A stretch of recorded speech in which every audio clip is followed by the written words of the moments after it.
Épisode 113, le français belge. Salut à toutes et à tous, bienvenue pour ce dernier épisode avant notre traditionnelle pause estivale. Une pause qui sera un peu plus longue que d'habitude puisqu'on reviendra seulement en septembre. On espère que vous aussi vous allez pouvoir prendre des vacances et vous reposer. Mais pour être honnête, nous, on va pas vraiment être en vacances. En tout cas, pas tout l'été. On va continuer de publier des vidéos sur la chaîne YouTube et d'aider les élèves qui font nos cours.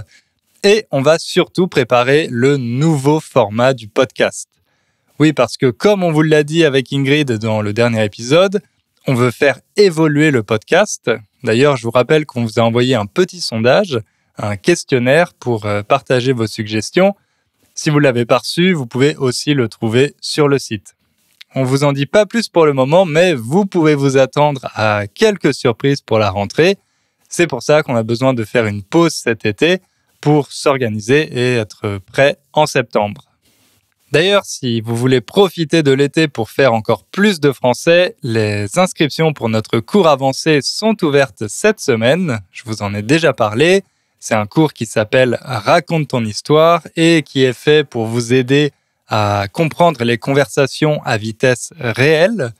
Si vous me comprenez bien, mais que vous avez plus de difficultés avec les épisodes où je discute avec Ingrid ou d'autres invités, ce cours est fait pour vous. Donc, n'hésitez pas à aller faire un tour sur innerfrench.com/histoire pour trouver toutes les infos. Voilà, maintenant, on peut passer à notre sujet du jour. Je vous propose de continuer notre série sur les accents. Après le français québécois, on va s'intéresser au français belge. Et pour ça, j'ai invité Elisabeth Castado, qui est professeure de français à la faculté d'interprétation et de traduction de l'université de Mons, en Belgique.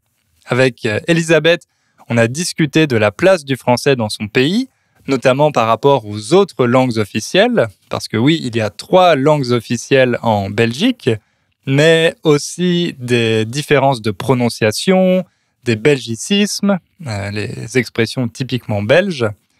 Elle m'a aussi expliqué pourquoi les Français se trompent complètement quand ils imitent l'accent belge et pourquoi ça peut être intéressant d'apprendre le français en Belgique plutôt qu'en France. Bref, j'ai appris plein de choses passionnantes grâce à Elisabeth. Vous verrez qu'on s'est concentré sur la partie linguistique et qu'il y a certaines références culturelles qu'on n'a pas expliquées. Donc j'ai aussi publié une vidéo sur la chaîne YouTube pour vous aider à mieux comprendre ça, à mieux comprendre comment les Belges sont perçus par les Français et d'où viennent ces stéréotypes. Donc je vous encourage vraiment à regarder cette vidéo avant ou après l'épisode. Voilà, maintenant je vous laisse en compagnie d'Elisabeth Castado. Bonne écoute!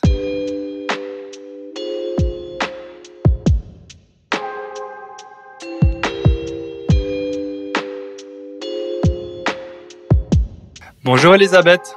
Bonjour Hugo. Merci d'avoir accepté mon invitation. Avec plaisir. Alors, pour commencer, est-ce que vous pourriez vous présenter en quelques mots? Oui, donc je m'appelle Elisabeth Castado et je travaille donc à l'université de Mons, qui est une université en Wallonie, une région de Belgique, une région francophone de Belgique. Et j'enseigne ici le français langue étrangère, donc aux étudiants qui viennent en séjour d'échange, en séjour Erasmus, à la faculté de traduction et d'interprétation. J'enseigne aussi avec grand plaisir la maîtrise du français écrit, orthographe, structure syntaxique, voilà, puisque les Belges francophones, comme beaucoup de francophones, ont besoin de passer de l'oral à l'écrit soutenu par un certain apprentissage. Il n'y a pas que pour les personnes qui apprennent le français comme langue étrangère que le français présente des bizarreries ou des aspects particuliers. C'est sûr. Pour les Français aussi, je sais que ça pose pas mal de problèmes. Oui, on a plusieurs étudiants français d'ailleurs qui viennent s'inscrire à la faculté de traduction et d'interprétation de l'université de Mons, dont la réputation s'étend apparemment jusqu'à Nantes, puisque j'ai eu ce matin une étudiante de là qui présentait son travail de fin d'études. D'accord, ok. Alors, dans notre conversation aujourd'hui, on va se concentrer sur le français belge et ses particularités. Il y a pas mal d'idées préconçues, notamment chez les Français, qui concernent le français belge. Donc, on va essayer un peu de de décerner le vrai du faux. Et pour commencer, je pense que ça pourrait être une bonne idée de faire un petit rappel de la situation linguistique en Belgique, parce que c'est assez différent de la France. Alors, quelles sont les langues qui sont parlées en Belgique ? Alors, donc dans la région principalement francophone, la région qui s'appelle la Wallonie, eh bien, le français est la langue officielle. Alors, il existe le dialecte wallon, mais très peu de personnes aujourd'hui le maîtrisent complètement. En tout cas, c'est pas la langue de l'enseignement. C'est une langue que parlait la population il y a plutôt 4-5 générations. Alors ensuite, c'est vrai que je devrais avoir une carte de la Belgique. Donc la Belgique, c'est une sorte de losange comme ceci. La région au-dessus, au nord, ça s'appelle la Flandre, et la langue officielle de cette région, c'est le néerlandais. Donc la même langue que pour les Pays-Bas. Ceci dit, il y a des variétés, des particularités. Donc, on appelle parfois aussi cette langue le flamand. Et puis, il y a à l'intérieur de la Flandre encore une région ville qui est Bruxelles. Oui, vous connaissez tous ce nom, cette ville. Et Bruxelles est la seule région en fait officiellement bilingue. Donc, où tant le néerlandais que le français ont le statut de langue officielle. Donc, on a un pays avec, ah oui, et j'oubliais, il faut pas le passer à côté de ça. Il y a quelques petites communes dans l'est qui sont germanophones, donc où la population parle allemand. Ces communes, en fait, au départ, à la création de la Belgique, ne faisaient pas partie du pays, du territoire, mais ont été rattachées après la Première Guerre mondiale. Donc, on a 3 langues officielles. Le néerlandais, le français et l'allemand. Mais en fonction de la situation, un Belge peut passer de l'un du néerlandais. Pour certains Belges qui sont bilingues. Et puis, on connaît encore souvent quelques mots de wallon, ou pour les personnes en Flandre, pas mal de mots de variété régionale. Voilà, donc c'est un pays avec beaucoup de particularités linguistiques. Et est-ce qu'avec le français, on peut se débrouiller dans le nord de la Belgique, ou est-ce que c'est compliqué ? En Flandre ? C'est ça, en Flandre. Non, en fait, la Flandre est une région unilingue néerlandophone, donc où parle le néerlandais, mais beaucoup de Flamands maîtrisent assez bien le français, puisque l'enseignement du français est encore obligatoire et assez poussé en Flandre. Ça peut provoquer des réactions difficiles de certains interlocuteurs qui souhaitent la fin de la Belgique, donc ce qu'on appelle les nationalistes flamands, qui vont rejeter tout ce qui leur rappelle cette appartenance à un pays bilingue néerlandais-français. Donc vous pouvez, si vous arrivez en Flandre et que vous commencez à vous adresser directement en français, avoir certaines réactions un peu inconfortables et désagréables de certains interlocuteurs, mais c'est rare, et surtout si c'est pour des personnes qui parlent qui ne sont pas belges. Mais c'est un reproche souvent entendu que les Belges francophones, donc qui habitent la Wallonie, parlent très mal le néerlandais. Et c'est vrai, puisque le néerlandais n'est pas obligatoire à l'école. Il y a une grande discussion pour l'instant au niveau politique sur la nécessité de rendre l'apprentissage du néerlandais obligatoire aussi en Wallonie. D'accord, voilà. Ok. Donc, la langue officielle dans l'administration, ça dépend aussi selon si on est en Flandre ou en Wallonie. Eh oui, c'est la langue du sol. Donc, concernant la capacité des Belges à parler plusieurs langues, tous les Belges ne sont pas trilingues, j'imagine. Non, non. En fait, l'enseignement du néerlandais en Wallonie est pas obligatoire et pas nécessairement très poussé. L'anglais est beaucoup plus demandé par les élèves et donc alors à Bruxelles, l'enseignement du néerlandais est obligatoire, mais de nouveau, Bruxelles est une ville cosmopolite, donc pour une grande partie beaucoup d'élèves, le français n'est déjà que la deuxième langue à la maison. Ils vont parler, voilà, ça peut être le turc, le polonais, voilà, comme dans toutes les villes internationales. Hein.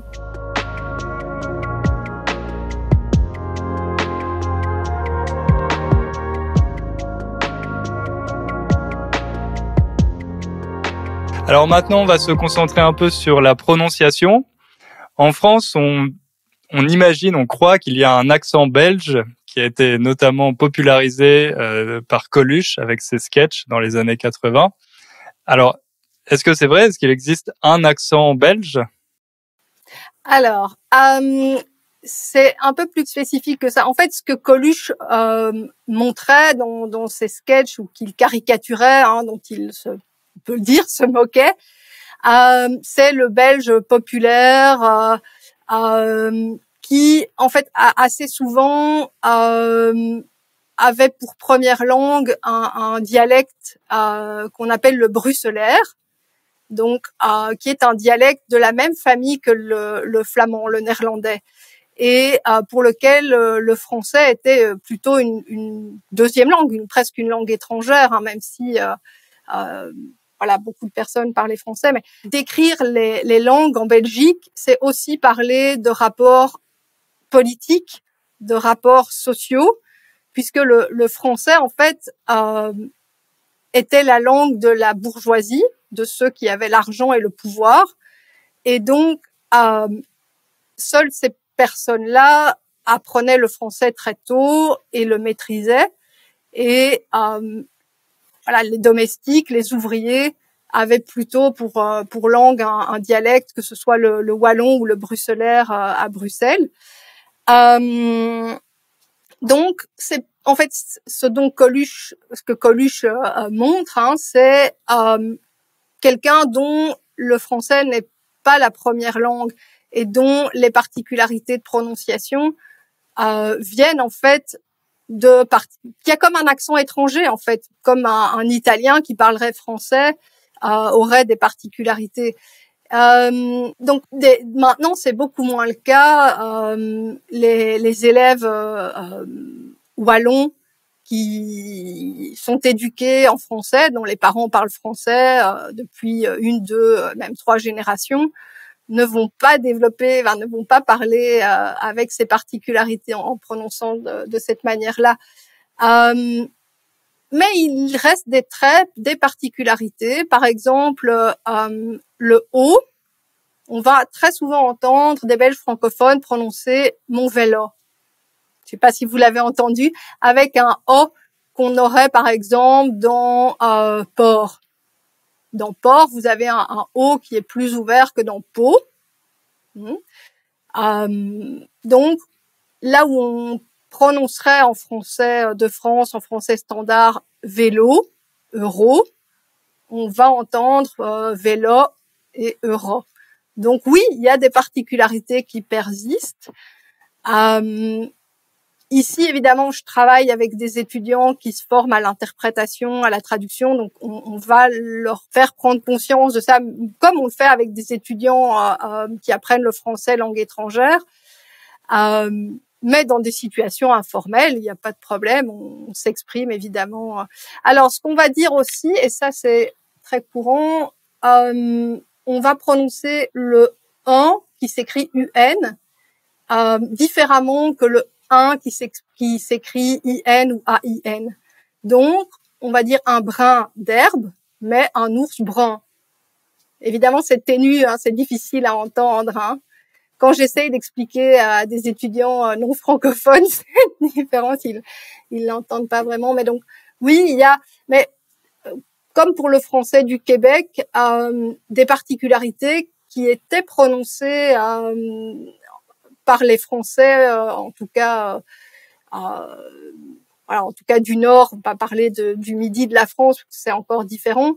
Mais donc ouais, on est presque, on prononce pour certains aspects comme le français d'il y a 100, 150 ans. C'est vrai, il me semble que dans le sud de la France, ils ont tendance aussi à prononcer les O de manière plus ouverte, ce qui se rapproche peut-être plus de la prononciation belge, comme vous l'avez dit avec vélo. Ouais, ouais. Il me semble que c'est le cas aussi dans le sud de la France.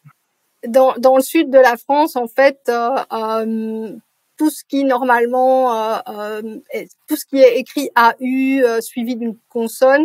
Donc par exemple, elle saute pour elle saute en l'air, elle saute en l'air. Mais oui, donc oui, il y a quelques particularités, même si c'est beaucoup moins marqué que pour le français québécois. Je crois que alors il n'y a pas tellement de films ou de séries télévisées belges qui passent à la télévision française, mais en fait, si c'est le cas, ce qui va être demandé aux comédiens, c'est de se redoubler entre guillemets, par exemple, de redire certaines phrases qui contenaient des belgicismes, mais beaucoup moins pour empêcher, enfin pour faciliter la compréhension. D'ailleurs, la plupart des étudiants étrangers qui viennent ici me disent j'avais peur de rien comprendre en arrivant, et pourtant c'est pas tellement différent de ce que j'entendais dans mes cours de français donnés par un Français. Vous voulez dire qu'on attend des acteurs qu'ils forcent encore leur particularisme, c'est ça? Pour les séries télévisées? Non, ouais. En fait, pour les séries télévisées belges produites en Belgique par des acteurs belges, si elles doivent passer à la télévision française, ce qu'on va demander aux comédiens, c'est de redire certaines phrases sans les belgicismes. Donc, par exemple, si dans une phrase ils ont dit je vais téléphoner, donne-moi mon GSM, ils vont devoir redire la phrase je vais téléphoner, passe-moi mon portable. D'accord. Et évidemment, peut-être pour certaines particularités, mais sous-titrer totalement la série comme ça comme le film comme ça pourrait se faire pour des films québécois, non. D'accord. Ok. C'est vrai qu'à ma connaissance, il me semble que sur Netflix, il y a eu quelques séries belges assez populaires qui ont bien marché en France aussi. Ouais. Mais même de manière plus générale, les acteurs et actrices belges sont très très populaires en France et très très demandés. Benoît Poelvoorde, évidemment, François Damiens, Virginie Efira, etc. Et c'est assez intéressant de voir comment ils adaptent leur façon de parler selon les films, selon les rôles qu'ils doivent jouer. Je pense à Poelvoorde notamment qui, voilà, d'un film à l'autre, sa façon de s'exprimer et c'est les particularismes belges s'entendent plus ou moins en fait. Ouais, mais c'est vous ne vous en rendez pas compte, mais ça fait presque partie du programme scolaire, de prendre conscience des différences entre le français de Belgique et la variété tant admirée et contemplée du français de France qui est complètement idéalisé. Le fameux français standard. Ouais. Pour vous donner une anecdote, dans les années 60 et 70, 70, on avait la télévision publique diffusait des émissions de la quinzaine du bon langage où on expliquait au public qu'il ne fallait pas prononcer tel mot, qu'il ne fallait pas prononcer de telle manière, ce qu'il n'y aurait pas vraiment, j'imagine mal, sur France 2, une émission. Attention, vous parlez mal français. On a l'Académie française qui s'en charge très bien, donc oui. Ils n'ont pas d'émission de télé, c'est vrai. Mais y a une conscience en fait dans la mentalité belge du attention, le français n'est pas tout à fait notre langue, on doit toujours mieux prouver qu'on le parle mieux, même si c'est notre langue maternelle. Ouais.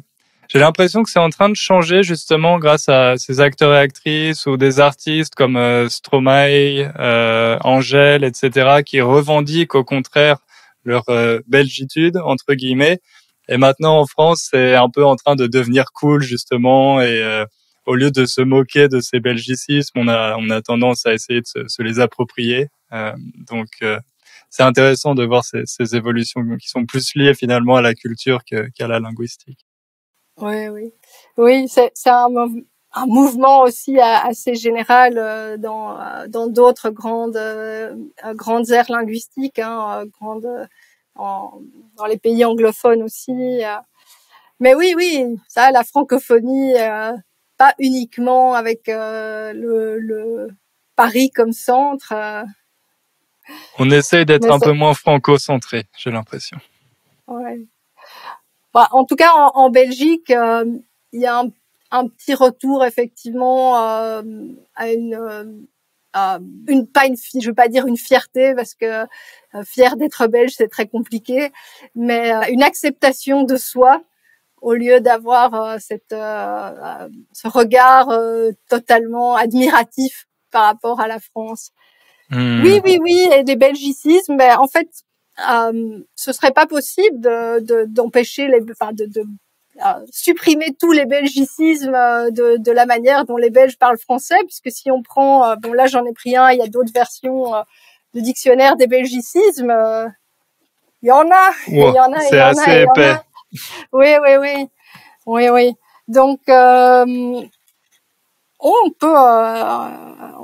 peut commencer à indiquer à un enfant tous les belgicismes qu'il ne devrait pas prononcer s'il veut parler un bon français, mais on s'est finalement rendu compte que ça n'avait pas beaucoup de sens et que c'était peut-être en fait dommage de perdre certains aspects, certaines particularités. D'accord. Mais oui, pour la prononciation. On va prononcer un wagon, un WC, et pas le W comme le V. Exactement. Vu le contact en fait avec des langues proches de l'anglais, parce que le néerlandais est une langue de la même famille que l'anglais. Hein. Si vous apprenez le néerlandais, vous allez vous rendre compte que, par exemple, eten, c'est manger, comme en anglais to eat. Donc il y a beaucoup de mots très proches. Hein. Ce qui est finalement plus logique parce que nous on prononce les W we comme les watts par exemple, mais effectivement pour certains mots comme wagon, donc on dit pas wagon mais wagon, et WC ou WC parfois, alors que vous êtes plus cohérent finalement en Belgique. Oh non, plus cohérence. Non, vu les particularités politiques, les incohérences ne manquent pas. Il me semble que les lettres UI aussi, vous les prononcez de manière un peu différente par rapport à nous. Donc le chiffre, nous on dit 8 et vous dites 8. Comme un oui en fait, comme le mot pour accepter. Donc on va dire oui. Alors tous les francophones ne le prononcent pas de manière aussi aussi caractéristique, mais cuisine, hein, avec comme si on prononçait oui avec oui. C'est vrai. Parfois j'essaie de corriger ça mais si je demande par exemple à mon téléphone de programmer 8 minutes avec la commande vocale, je vais toujours dire 8 minutes et il comprend pas. Ça ne s'enclenche pas. Et donc ils ont oui, je pense que ça dépend des systèmes d'opération et parce que parfois je sais que pour le québécois par exemple, ils ont une version français québécois mais peut-être pas pour le français belge. Et le mot bruit par exemple, vous dites bruit? Ça peut arriver, ouais, un bruit. D'accord. Ouais. OK. Et au niveau de la prononciation, le dernier mot qui est assez drôle parce que nous les Français on vous corrige sur le nom de votre capitale parce qu'on a tendance à le prononcer Bruxelles alors que c'est Bruxelles. C'est Bruxelles. Et quand vous prononcez 60, vous prononcez 60? Non, mais de toute façon en anglais, la graphie, je ne sais pas très bien d'où vient le X parce que c'était SC comme dans science en fait, dans Bruxelles avec SC. Je ne sais pas quand est apparue l'écriture avec le X. Mais oui, Bruxelles bien sûr, hein. Brussels. Bruxelles. Donc. Et non pas Bruxelles. Mais donc tous ça, les c'est pour tous Français, les francophones français qui tous vont les nous Français regarder. prononcent Bruxelles et les habitants de Bruxelles savent qu'un Français s'adresse à eux quand ils prononcent Bruxelles. Ah ouais. On est repéré tout de suite. Les Belges sont repérés tout de suite en France, mais ne croyez pas que le contraire ne soit pas le cas.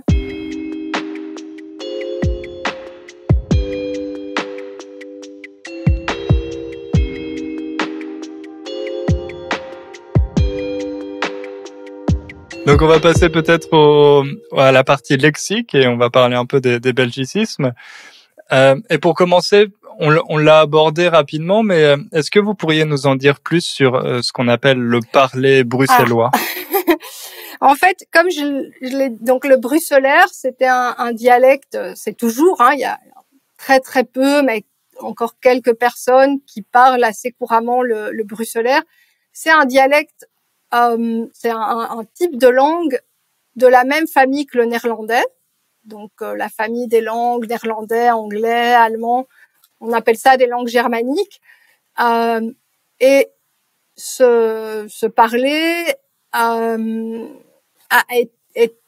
est resté pour beaucoup de mots dans la manière dont parlent les personnes dans des situations familières ou les personnes d'origine populaire. Mais disons que en fait, ce qui est considéré, ce qui est décrit comme bruxellois, c'est un français qui intègre beaucoup de ces mots d'origine bruxellaire.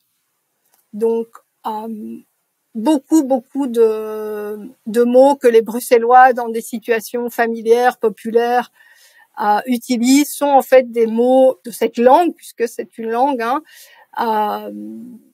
Alors, il existe des vidéos avec de vieux Bruxellois qui vous proposent d'apprendre quelques phrases en bruxellois.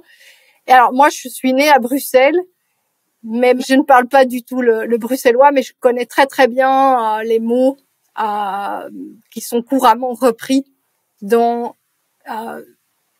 cette espèce de variété de français qui est finalement le bruxellois. Mais c'est la syntaxe, c'est du français. La structure des phrases, c'est du français. La plupart des mots courants sont du français. Mais effectivement, voilà, il y a pas mal de mots.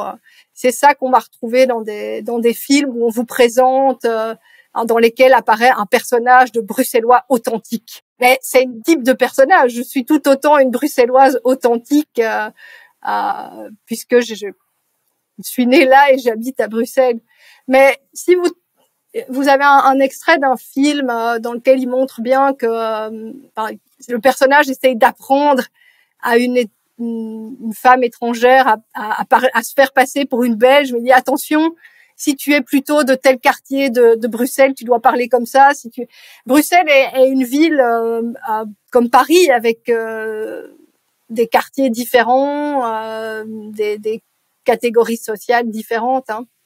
Et le bruxellois, effectivement, c'est cette image d'une personne bon vivante et populaire qui n'hésite pas à utiliser dans son français beaucoup de mots du dialecte bruxellaire. D'accord. Je pense au film Dickeneck. Est-ce que Dickeneck, c'est un mot justement du parler bruxellois? Ouais. D'accord. Ouais, okay. Donc Dick, c'est gros, et neck, c'est la nuque, en fait, le cou. Donc oui, ça veut dire gros cou. Ça existe aussi en français, je pense, cette expression avoir le gros cou, être une personne arrogante, trop sûre d'elle. Non ? On dit avoir les chevilles qui enflent. Je sais pas si vous avez cette expression aussi. Avoir les chevilles qui enflent, c'est justement quand on a une espèce de fierté un peu excessive. On dit prendre le melon aussi. Donc avoir une grosse tête, voilà, prendre le melon. Mais un gros coup, moi je l'ai jamais entendu. Mais peut-être dans certaines régions, peut-être dans le nord, mais c'est possible. Non, c'est peut-être effectivement en fait en les particularités du français de Belgique sont souvent des transpositions à partir de belgicisme, et donc on sait plus trop finalement si c'est un belgicisme repris du bruxellaire ou quelque chose qui se dit aussi en France. Oui, oui. Donc effectivement, Dickeneck, c'est tel quel la figure type du bruxellois et de son parler bruxellois. D'accord. Est-ce que vous pouvez nous donner un ou deux exemples d'expressions ou de mots qui sont très populaires et qui appartiennent aux bruxellois? Oui, de nouveau, ça va être utilisé dans certaines situations, pas dans toutes, mais il fait douf, il fait très chaud pour l'instant en Belgique et je pense en France, il fait douf. Douf, ça s'écrit D-O-E-F. Alors c'est marrant, les Français ont un peu de mal quand ils voient cette écriture O-E. Ils savent pas très bien si vous prononcez e ou de. Non, en fait, ça, en néerlandais, si vous écrivez O-E, ça se prononce ou. Comme OU en français. Donc, notez que quand vous allez boire une Hoegaarden, je sais pas si vous connaissez cette marque de bière. Bien sûr. Ouais. C'est une bière belge bien connue. Je ne pouvais pas m'empêcher de parler de bière. Oui, donc on prononce Hoegaarden. D'accord, ok. C'est vrai que je pense que pour les Français, ça peut porter à confusion parce que nous, on a le mot verlan ouf, que vous connaissez peut-être, et quand on dit voilà quelque chose de ouf, pas d'ouf, mais de ouf, quelque chose qui est fou, qui est incroyable. Donc il fait douf, effectivement, ça peut. Il fait douf, il fait très chaud. Ok, moi je l'aurais pas compris sans explication. Il fait douf, ok, une expression qui va être de plus en plus utile malheureusement dans les années à venir. Ouais. Non, alors il y a aussi le mot Zinneke qui est très très lié. C'est un bâtard, une personne un peu dont les origines sont plutôt populaires, indéfinies. Et au départ, c'est un chien bâtard, mais on l'utilise. Alors c'est pas nécessairement une insulte, c'est pas méchant pour quelqu'un qui a un parcours de vie particulier, qui a des idées, mais c'est très affectueux, c'est sympathique. Zinneke, c'est ça? Un Zinneke. Un Zinneke. Ouais, c'est okay. une zine. En fait, c'est une idée bizarre. D'accord. Un Zinneke, c'est donc quand vous avez eke, c'est plutôt pour quelque chose d'affectueux. Ok. Chouke, par exemple, Chouke. Un chou, c'est un petit nom sympathique pour une personne qu'on aime. Et à Bruxelles, on va dire chouque. C'est petit chou. En ajoutant le que. Oui, voilà, tout à fait. Ouais. D'autres encore, comme je l'ai dit, il y en a plein. Alors il y a François Damiens qui a fait un film qui s'intitule Mon quête. Un quête, c'est un petit garçon. D'accord. Là aussi, c'est ok. Je sais pas s'il a dû sortir en France, mais ça me dit rien. Il est sorti il y a longtemps? Non, il y a quelques années, 3-4 ans. D'accord. Okay. Peut-être qu'effectivement, il n'a pas eu la même diffusion parce que là, il utilisait vraiment énormément de belgicisme. C'était un film en fait qu'il a réalisé avec des caméras cachées. Donc toutes les scènes intégraient des personnes qui ne savaient pas qu'elles étaient filmées.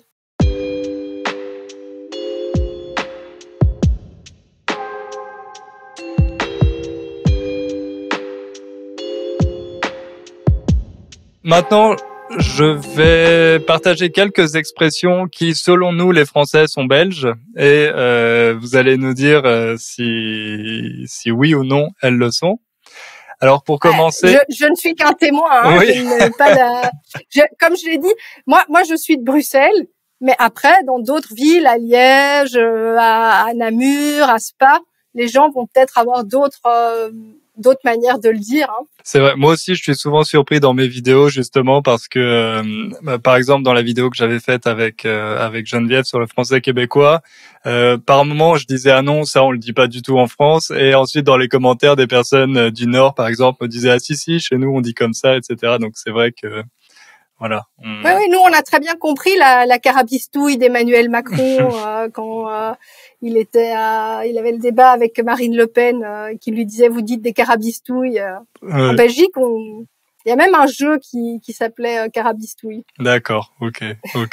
C'est vrai qu'Emmanuel Macron a un talent pour ressortir certaines expressions un peu désuètes, un peu démodées et les remettre sur le devant de la scène. Des mots du nord de la France, puisque ici je dis des belgicismes en tout cas de Bruxelles, mais il y a beaucoup de mots que les Belges francophones utilisent, mais qui s'utilisent aussi dans le Nord, à Roubaix. Ok. Alors, le premier mot, c'est plutôt une expression, c'est une fois. Alors ça a été aussi popularisé par Coluche. Et nous, on pense en France que les Belges terminent toutes leurs phrases par une fois. Vous l'ai-je une fois seulement dit ici? Non, en fait, ça vient d'une caricature produite par des Belges eux-mêmes. Au début du XXe siècle, il y a une pièce de théâtre qui a eu vraiment beaucoup de succès en Belgique et à Paris, qui s'appelait Le mariage de Mademoiselle Beulemans, dans laquelle les auteurs avaient volontairement caricaturé le bruxellois et donc avaient placé des une fois dans presque toutes les répliques des personnages. Alors, je ne vais pas du tout vous dire qu'aucun Belge n'utilise jamais ce une fois, mais on va beaucoup plus utiliser maintenant. Je crois que ça a été beaucoup corrigé. Donc, les jeunes Belges francophones utilisent peut-être plus un peu. On vient un peu ici plutôt que vient une fois ici. D'accord, ok. Voilà, ça arrive, mais placer des une fois dans toutes les phrases comme le faisait Coluche, non. D'accord.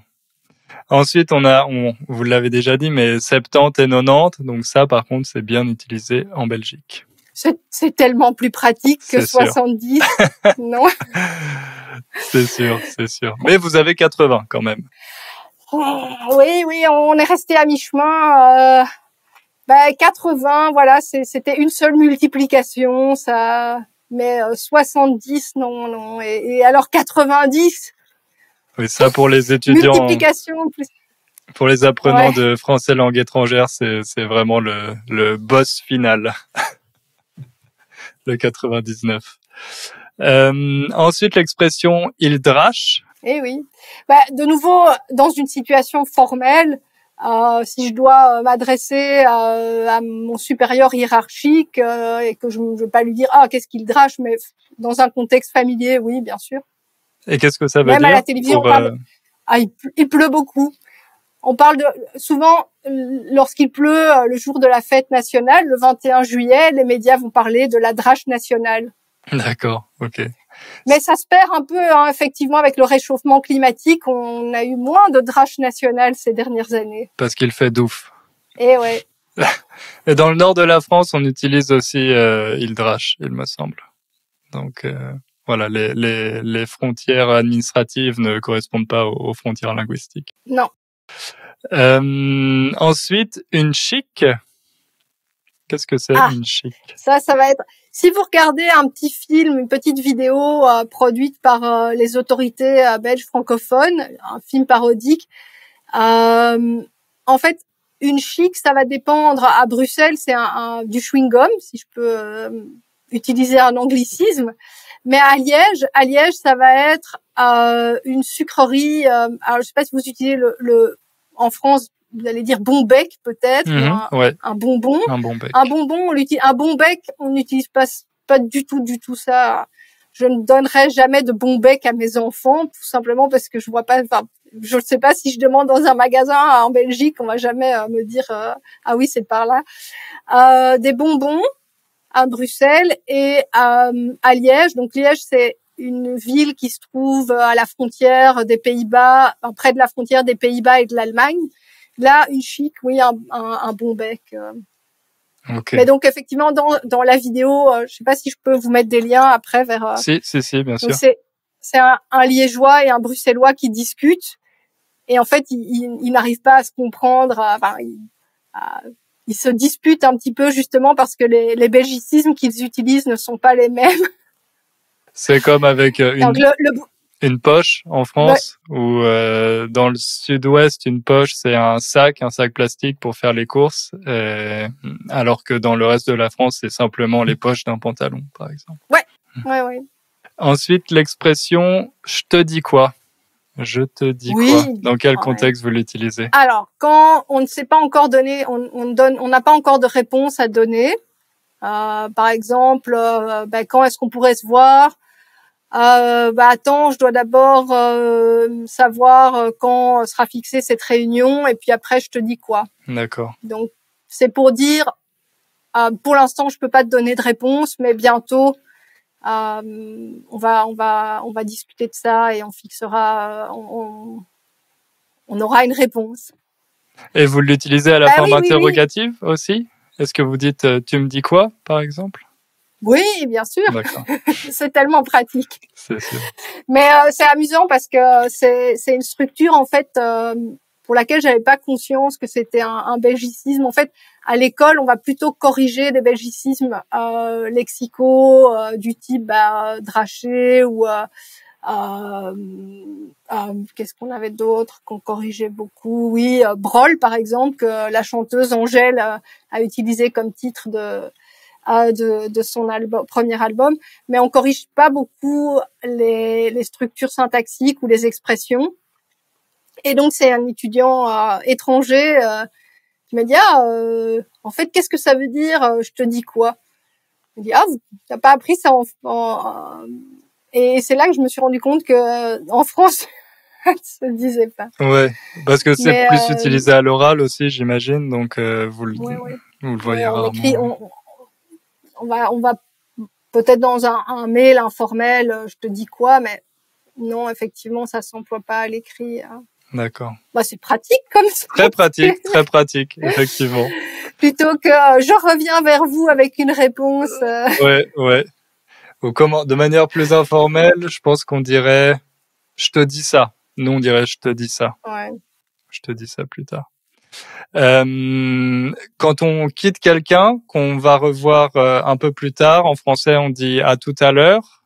Et en Belgique, vous avez une autre expression, il me semble. À tantôt. À tantôt. Ouais. À tantôt, hein. Mais de nouveau, ça s'utilise, c'est à l'oral, c'est familier. Je ne vais pas non plus saluer mon supérieur hiérarchique. Je vais lui dire alors à bientôt, mais pas à tantôt. C'est vraiment dans le contexte amical et familier. Mais oui.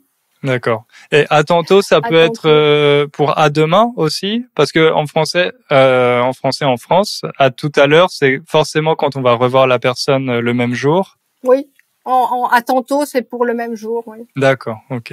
Pas pour demain. D'accord. C'est vraiment dans quelques heures maximum. Ok, après la pause déjeuner.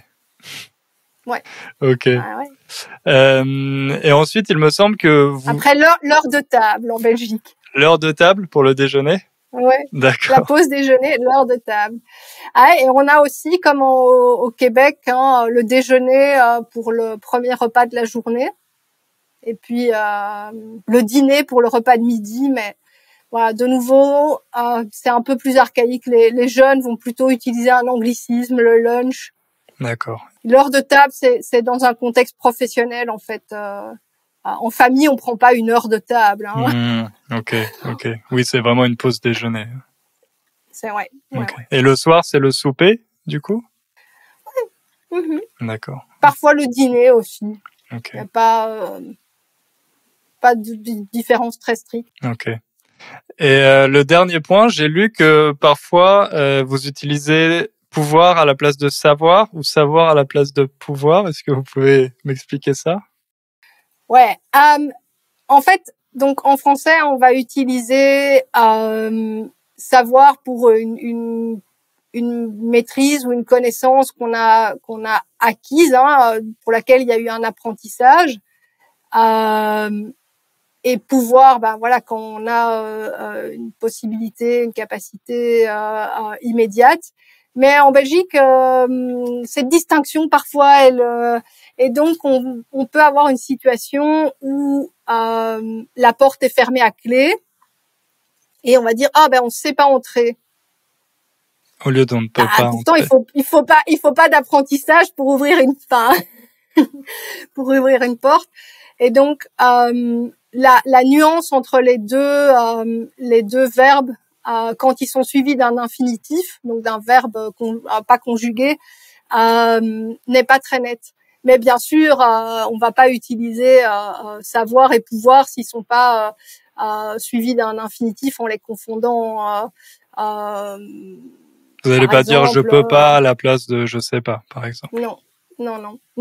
Donc effectivement, si on vous demande quand a lieu tel événement, vous n'allez pas répondre je ne peux pas à la place de je ne sais pas. C'est vraiment quand il y a un verbe pas conjugué derrière. Mais oui, effectivement, moi aussi, c'est tellement en fait courant que il faudrait vraiment que je réfléchisse pour bien utiliser pouvoir et pas savoir quand il y a pas d'apprentissage. Donc c'est vrai que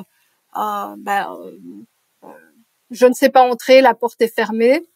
Et c'est super amusant dans Astérix et Obélix chez les Belges. Les les Belges à la fin quand ils ont gagné contre les Romains vont dire c'est le sauve qui sait. Hourra, nous avons gagné, c'est le sauve qui sait. Alors que dans une expression en Belgique, on va jamais dire un Belge francophone ne va pas dire dans une expression où il y a le verbe pouvoir, le verbe savoir à la place. OK, donc c'est un faux belgicisme. Oui, Astérix et Obélix, la série est de toute façon caricaturale pour même les régions de France. Je suis pas sûre que les Corses se reconnaissent dans les images d'Astérix et Obélix en Corse, mais c'est super amusant l'image donnée des Belges comme bons vivants et un peu brouillons. C'est vrai, c'est vrai. Oui. Une image qui change, qui est en train de changer, heureusement, après toutes ces années. Non, mais oui, savoir, pouvoir, suivi d'un verbe, c'est finalement, est-ce qu'on a vraiment bien maîtrisé ce qu'on peut faire, ce qu'on ne sait pas faire? Une vraie question philosophique là-dedans. Philosophique finalement, ouais, tout à fait. Alors, pour finir justement, une autre question un peu plus philosophique peut-être, mais vous êtes également professeur de FLE, donc vous avez des étudiants étrangers qui apprennent le français. Et vous avez écrit notamment un article à ce sujet. Oui. Donc, j'aimerais savoir, selon vous, en quoi les spécificités du français belge peuvent être utiles pour les étudiants étrangers.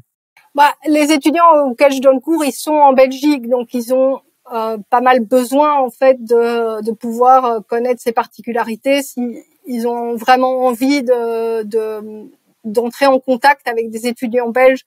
C'est toujours tellement plus facile si on connaît quelques particularités plutôt qu'un français très lisse qui va paraître plus éloigné. Pour des étudiants qui apprennent le français langue étrangère mais qui n'ont pas l'intention de venir en Belgique ou donc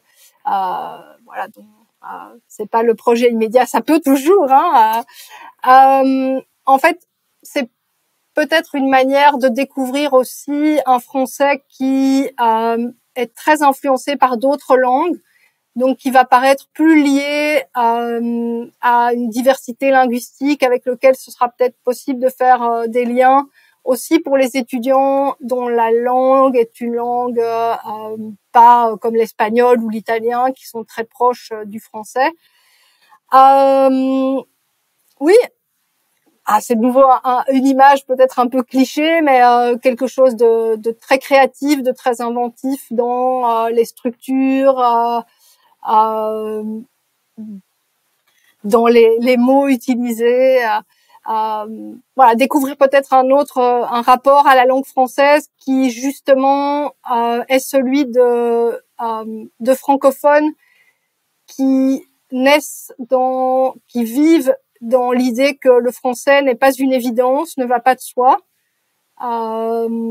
Donc découvrir le français de Belgique, c'est découvrir une espèce d'entre-deux, un milieu entre le français peut-être standard, et puis un français plus étrange, plus étranger. Plus créatif. Non, je crois que le français du sud de la France, des régions, est très créatif aussi, mais il y a cette conscience que le français reste une espèce de chose un peu étrange qu'on ne maîtrise pas, qui peut se retrouver dans la position. Je sais pas comment le vivent les étudiants, les apprenants en Pologne, mais ouais. Ouais, je pense que effectivement d'avoir cette approche un peu plus ouverte finalement sur les autres langues, sur l'influence qu'elles peuvent exercer les unes sur les autres, c'est quelque chose d'assez intéressant. Et je sais pas, il y a sûrement pas d'études sur ce sujet, mais peut-être que pour des étudiants étrangers, il y a un peu plus de bienveillance en Belgique quand les gens essayent de parler français qu'en France, où voilà, on a un peu toujours cet état d'esprit de cette nécessité de parler un français parfait, de corriger les moindres petites erreurs. J'imagine qu'en Belgique, c'est un peu moins le cas. En tout cas, pour les étudiants non francophones, on essaye pour nos étudiants francophones de les amener à une très bonne maîtrise du français écrit. Mais oui, étant donné que la Belgique est au carrefour de multiples influences, finalement, beaucoup de Belges ont des contacts, connaissent un peu d'autres langues, ont des connaissances qui ne sont pas francophones. Il n'y a pas d'entre-soi, c'est impossible. Donc oui, on va pas tout de suite prendre une position impatiente ou arrogante par rapport aux difficultés d'expression des non-francophones. Très bien. Pour finir, est-ce que vous pourriez peut-être recommander une ou deux œuvres ou un ou deux médias pour les apprenants qui justement aimeraient découvrir le français belge? Oui, alors il y a plusieurs vidéos qui ont été produites par des humoristes belges. Alors il y a un humoriste qui s'appelle Guillaume. Ça s'écrit G-U-I trait d'union et puis Home, H-O-M-E. Il fait plusieurs vidéos humoristiques. Voilà, il parle très très vite par contre, mais parfois ces vidéos sont sous-titrées.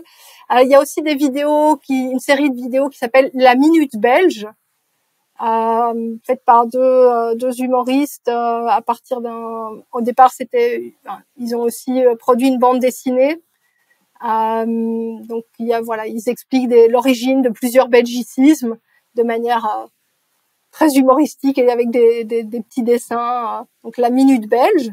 Ça, c'est pour ce qu'on peut trouver en ligne. Alors évidemment, c'est un bouquin, mais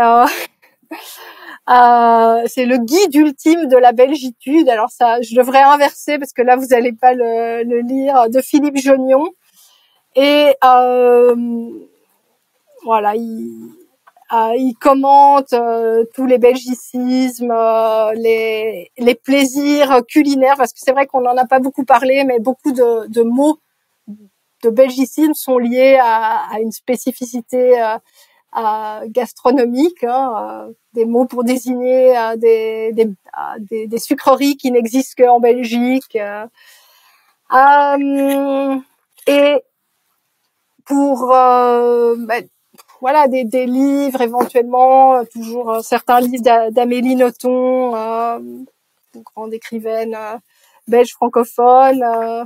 Alors peut-être encore une bande dessinée, Comment devenir belge ou le rester si vous l'êtes déjà. Okay.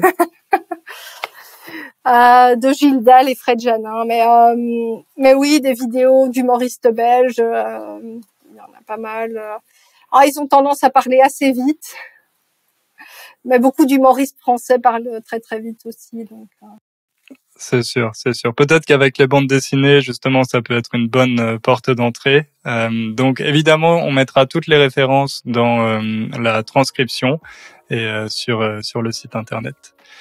Elisabeth, merci beaucoup pour vos réponses, votre expertise. On a appris beaucoup de choses et je suis sûr que ça va donner envie aux élèves d'en apprendre un peu plus sur le français belge. Voilà, Donc, voilà. Merci beaucoup. Si vous êtes étudiant, n'hésitez pas à vous documenter sur les programmes de l'Université de Mons, à proposer à votre université des contacts avec cette université en Belgique francophone.